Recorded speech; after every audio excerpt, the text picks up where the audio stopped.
fireworks and tension on Capitol Hill over that botched gun trafficking program called Fast and Furious. The latest sign of the mistrust between the Obama administration and congressional Republicans came as the Homeland Security Secretary Janet Napolitano was before a key House committee. Operation Fast and Furious was supposed to find out how American guns got into the hands of Mexico's drug cartels.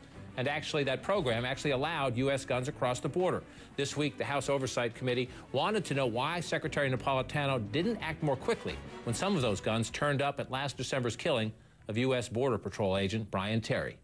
In the case of Brian Terry, he was gunned down with 2 weapons from Fast and Furious.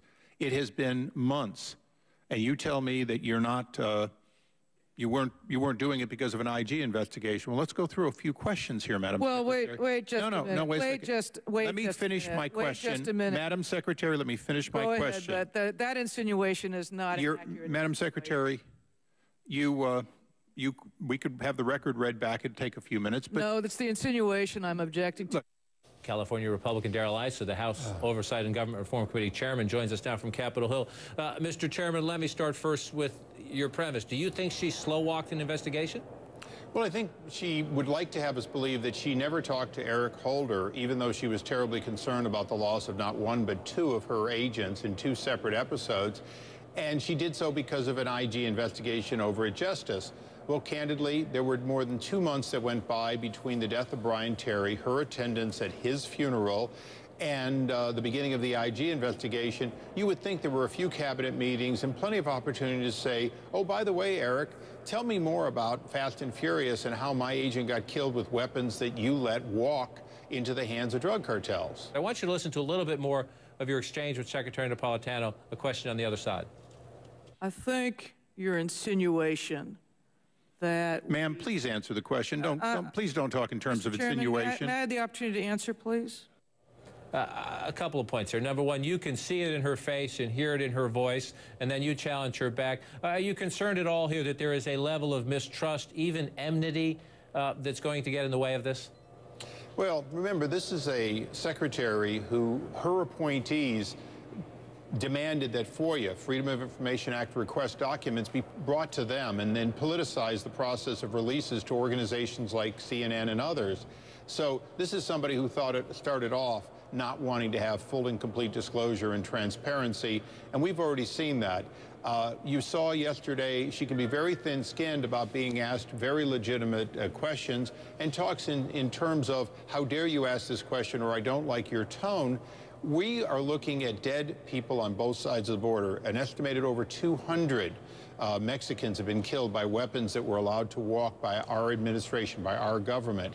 All we're doing is what we must do constitutionally, she must do, Eric Holder must do, and that is hold people accountable who made mistakes and then make sure those mistakes are not repeated. We're not getting the cooperation we'd like. We believe that she should be as concerned and as forthcoming as we are. And this shouldn't be a partisan question. This should be, how do we keep something from going so wrong in the future?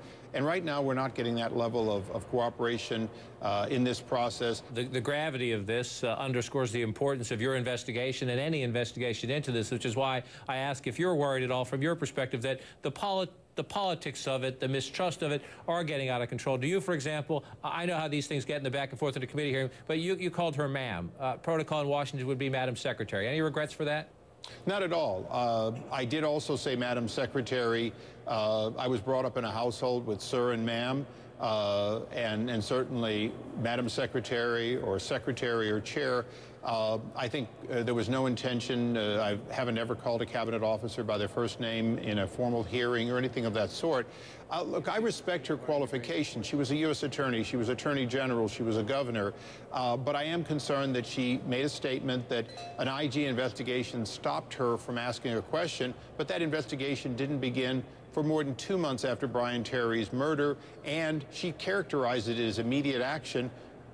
I don't think 2 months is immediate action. And remember, Senator Grassley and myself had already opened investigations and been thwarted by Justice before they ever went to their own attorney or to their own IG. The President of the United States was asked about this the other day by ABC's Jake Tapper. Listen to this. This investigation will be complete. People who have screwed up will be held accountable. It's very upsetting to me to think that somebody showed such bad judgment that they would allow something like that to happen, and we'll find out who and what happened in this situation. We'll make sure that it gets corrected. Do you take the president at his word? Do you trust the thoroughness of the administration's internal investigation? And is there any sharing of information? Maybe they have information you would like. Maybe you have information that could help them. I do take the president at his word. I believe that he wants to hold all of those accountable. I don't take the Attorney General at his word, because I get the distinct impression they want to make this go away by blaming low-ranking people, the resignation of the U.S. Attorney, rather than realizing that plenty of people knew or should have known to stop this program and didn't. And we want to know where the safeguards, not just by name, but by position, will really be there in the future, because we can't bring these two agents back to life. We can't recall the 2,000 weapons, but we can take steps to make sure this wouldn't happen in the future. We owe that to the families. We owe that to the next administration, because this is not a Republican mistake or a Democratic mistake. This is the kind of mistake bureaucracies make, and if we don't hold them accountable, who will? We were trying to shed some light on this issue a few days ago. We had one of your Republican members, Jason Chaffetz, on the program, along with the ranking Democrat, Elijah Cummings. And Mr. Cummings makes the case, and again, you just saw it there in Secretary Napolitano. You've received a letter from the Attorney General who seems to think there's politics behind this. Listen to the ranking Democrat on the committee. I think we have to be very careful as to how we proceed. I mean, I think we need to go where the evidence leads, but we've got a subpoena that has just been issued that is literally requesting tens of thousands of documents from the Justice Department, and many of these documents are totally unrelated to Fast and Furious. So you got to begin to ask the question, what is this about? Is this about trying to score some political points? Have you cast too wide of a net, Mr. Chairman? Are you trying to score political points? Well, I certainly hope not. You know, in some cases we did things like we asked for all of the emails of one individual for a 3-day period. Now, you know, John, if you have emails like I do, that could be a lot of documents. But we tried to be narrow. We looked at a window that we had been informed by a whistleblower.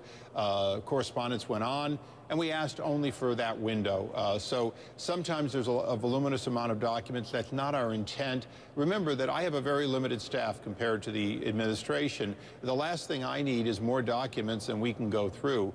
We are trying to be narrow.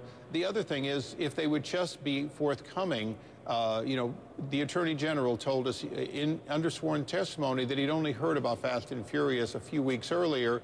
He has yet to correct how much earlier, and when asked to come back before Judiciary, another chairman's committee, he's put it off until December. That, by definition, slows the process.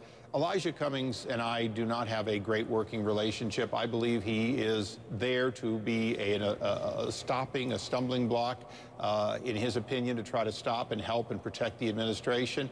And I regret that, because the last chairman, Ed Towns, and I had a good relationship in which we were willing to go where the facts took us. And that sometimes is a problem here in Washington. Chairman Issa, appreciate your time tonight. Thanks, John.